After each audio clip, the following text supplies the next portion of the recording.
Bismillahirrahmanirrahim. Assalamualaikum warahmatullahi wabarakatuh. Perkenalkan, nama saya Muhammad Sadewa Ferdian Satamin, NPM 20520111109, dari mata kuliah Politik Hukum Pidana dengan dosen pengampu Ibu Emilia Susanti, SHMH.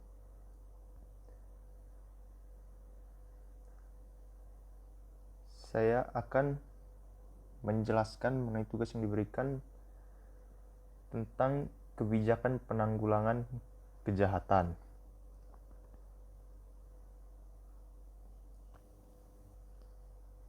Mengenai hal itu, saya akan ada 5 poin yang akan menjadi pembahasan. Yang pertama, kebijakan penanggulangan kejahatan. Yang kedua, kebijakan penal dalam penanggulangan kejahatan. Yang ketiga, keterbatasan hukum pidana dalam penanggulangan kejahatan. Yang keempat, kebijakan non-penal dalam penanggulangan kejahatan. Yang kelima, pendekatan integral dalam penanggulangan kejahatan.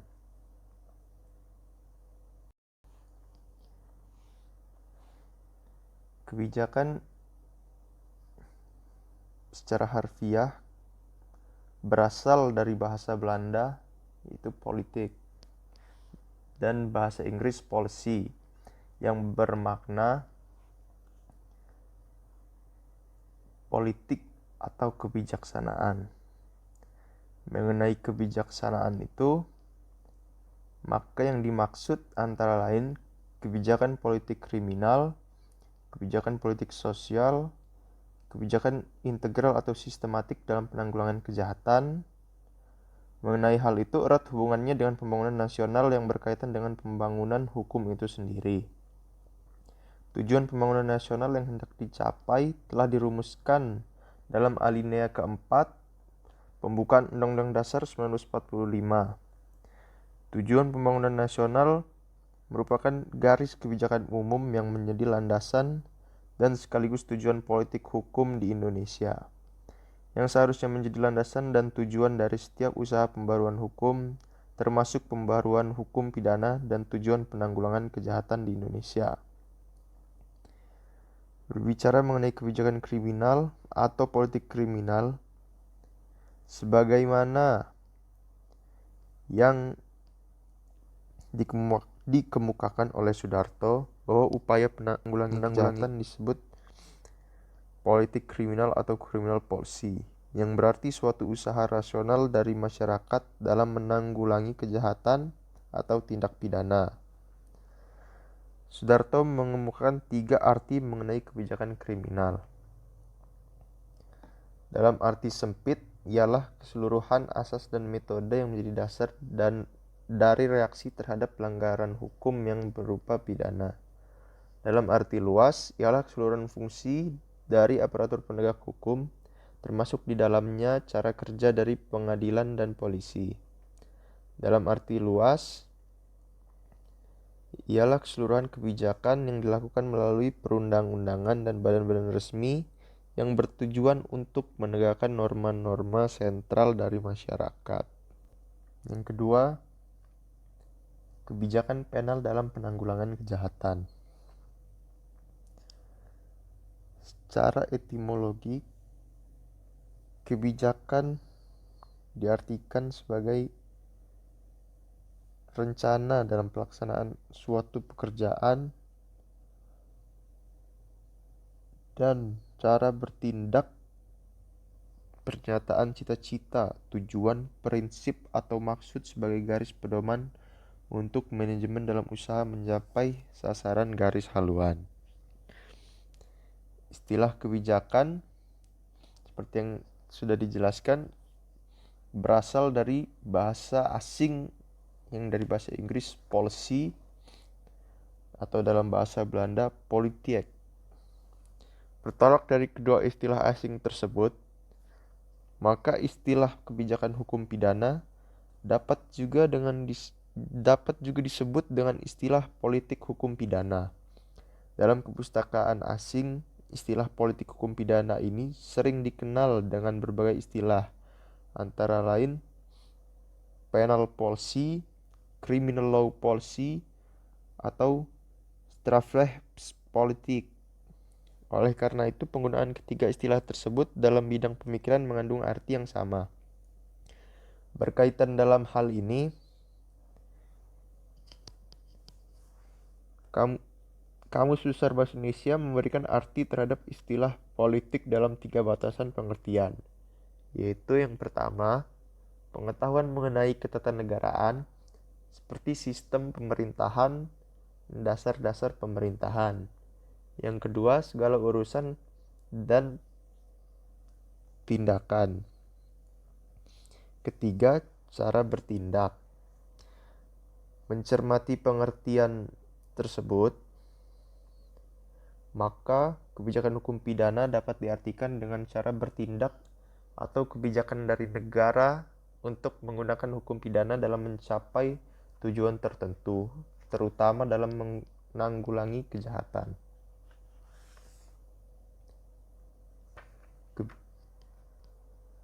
Salah satu upaya penanggulangan terhadap kejahatan yang telah dilakukan selama ini, bahkan merupakan cara yang paling setua peradaban manusia itu sendiri, ialah menggunakan hukum pidana dan sanksinya berupa pidana. Pada persoalan sekarang, apabila hukum pidana dengan sanksinya berupa pidana ingin tetap dipergunakan sebagai sarana penanggulangan kejahatan, maka tidak ada cara lain kecuali mengupayakan agar penegakan hukum pidana di samping mampu menanggulangi kejahatan, juga tidak boleh menimbulkan dampak negatif yang sangat merugikan bagi yang terkena dampaknya. Penggunaan hukum pidana seharusnya mendahulukan upaya-upaya non-penal. Kecuali usaha-usaha tersebut sudah tidak dapat lagi diandalkan, maka dilaksanakanlah kebijakan penal. Kebijakan penal ini bersifat represif, tapi sebenarnya juga mengandung unsur preventif, karena dengan adanya ancaman dan penjatuhan pidana terhadap delik diharapkan ada efek pencegahan dan penangkalnya, deterrent effect ya. Di samping terhadap kebijakan penal tetap diperlukan dalam penanggulangan kejahatan, karena hukum pidana merupakan salah satu sarana kebijakan sosial untuk menyalurkan ketidaksukaan masyarakat, pencelaan atau kebencian sosial yang sekaligus juga diharapkan menjadi sarana perlindungan sosial. Oleh karena itulah, sering dikatakan bahwa penal policy bagian integral dari social defense policy. Yang ketiga, keterbatasan hukum pidana dalam penanggulangan kejahatan. Penanggulangan kejahatan tidak semata-mata dapat diselesaikan dengan penerapan hukum pidana, karena hukum pidana memiliki keterbatasan. Keterbatasan hukum pidana dalam menanggulangi kejahatan yaitu dengan melihat hakikat terjadinya kejahatan dan hakikat berfungsinya sanksi hukum pidana. Barda Nawawi Arif mengidentifikasi sebab-sebab keterbatasan kemampuan hukum pidana dalam menanggulangi kejahatan adalah sebagai berikut. Yang pertama, sebab-sebab kejahatan yang demikian kompleks berada di luar jangkauan hukum pidana. Yang kedua, hukum pidana hanya merupakan bagian kecil dari sarana kontrol sosial yang tidak mungkin mengatasi masalah kejahatan sebagai masalah kemanusiaan dan kemasyarakatan yang sangat kompleks. Lalu, penggunaan hukum pidana dalam menanggulangi kejahatan hanya merupakan kurirem asimpton. Oleh karena itu, hukum pidana hanyalah merupakan pengobatan simptomatik dan bukan pengobatan kausatif. Lalu, sanksi hukum pidana merupakan remedium yang mengandung sifat kontradiktif, paradoksal, dan mengandung unsur-unsur serta efek sampingan yang negatif.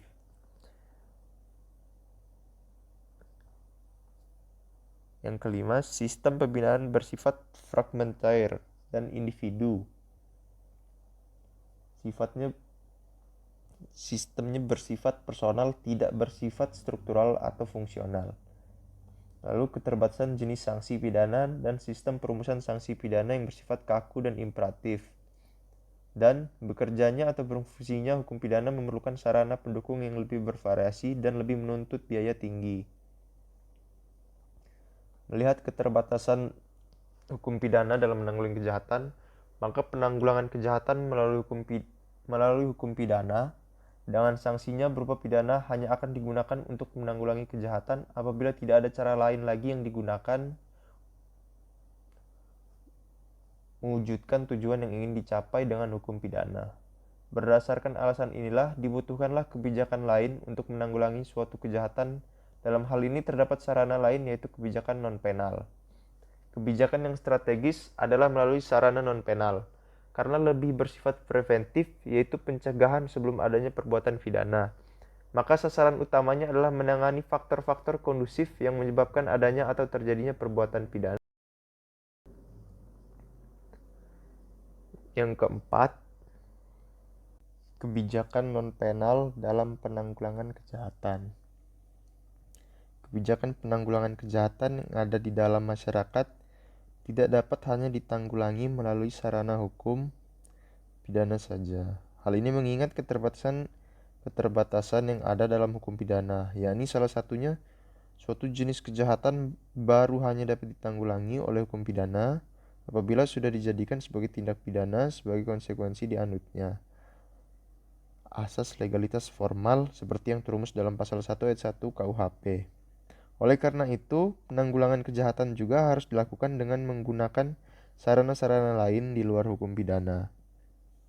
Kebijakan tersebut seperti kebijakan dalam rangka upaya peningkatan taraf hidup dan kesejahteraan masyarakat, kebijakan dalam bidang kesehatan, pendidikan masyarakat, dan lain sebagainya. Upaya penanggulangan secara non-penal ini lebih menitik beratkan pada pencegahan sebelum terjadinya kejahatan dan secara tidak langsung dilakukan tanpa menggunakan sarana pidana atau hukum pidana. Misalnya, penanganan objek kriminalitas dengan sarana fisik atau konkret guna mencegah hubungan antara pelaku dengan objeknya dengan sarana pengamanan, pemberian pengawasan pada objek kriminalitas. Yang kedua, mengurangi atau menghilangkan kesempatan berbuat kriminal dengan perbaikan lingkungan. Lalu penyuluhan kesadaran mengenai tanggung jawab bersama dalam terjadinya kriminalitas yang akan mempunyai pengaruh baik dalam penanggulangan kejahatan.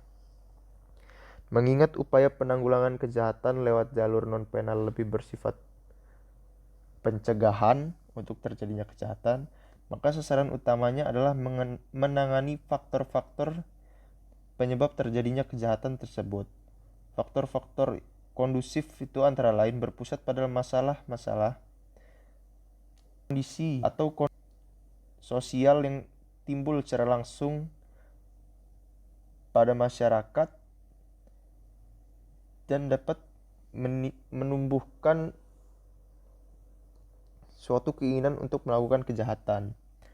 Dengan demikian, dilihat dari sudut politik kriminal secara luas atau global, maka upaya-upaya non-penal menduduki posisi kunci atau posisi utama dan strategis dari keseluruhan upaya politik kriminal.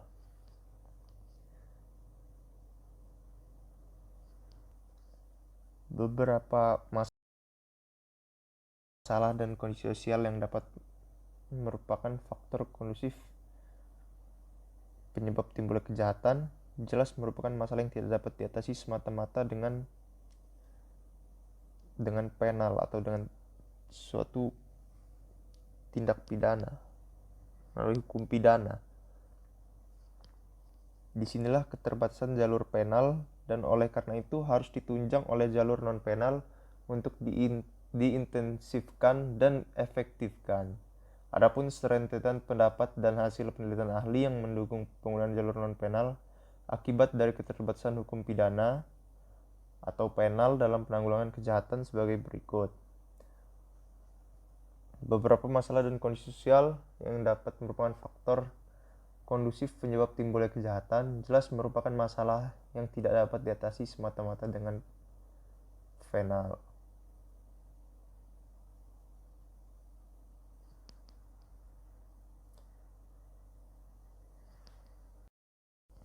Pendapat pertama dari Rubin menyatakan bahwa pemidanaan, apapun hakikatnya, apakah dimaksudkan untuk menghukum atau memperbaiki, sedikit atau tidak mempunyai pengaruh terhadap masalah kejahatan.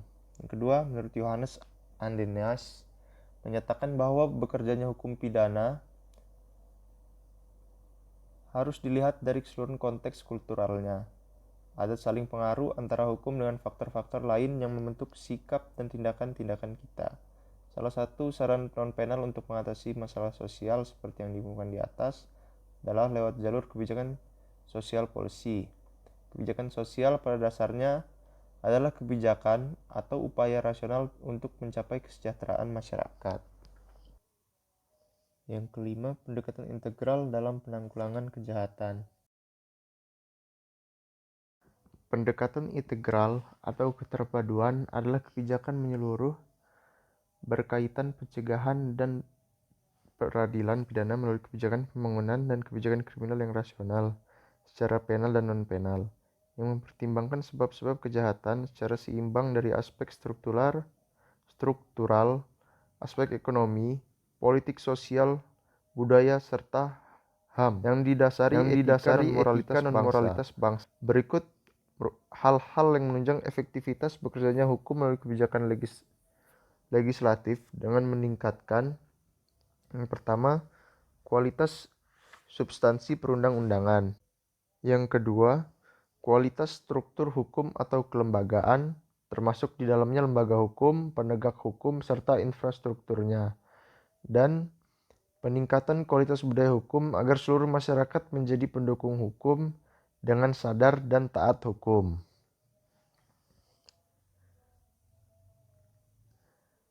Saya kira cukup sekian dari saya. Kurang lebihnya saya mohon maaf. Kepada Allah saya mohon ampun. Wabillahi wa taufiq wal hidayah. Wassalamualaikum warahmatullahi wabarakatuh.